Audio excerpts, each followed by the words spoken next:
มาแล้วมากินเฮ้ยมึงเป็นบ้าบ่ฮะหักแต่กระดูกกูนี่อุ้ยไปฮะกูขึ้นมึงติดสติมาพี่น้องมามึงนี่กูเจ็บบ่พี่น้องมันมีเนื้อเดียวพี่น้องมีเนื้อเดียวอร่อยพี่น้องมึงนี่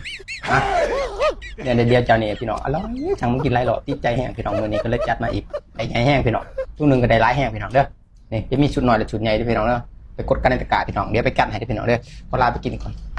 โอ้หักก็ไปจัดกระดูกกูปอบเงยมาแล้วมากินเฮ้ยมึงเป็นบ้าบ่ฮะหักแต่กระดูกกูนี่อุ้ยไปฮะกูขึ้นมึงติดสติมาพี่น้องมามึงนี่กูเจ็บบ่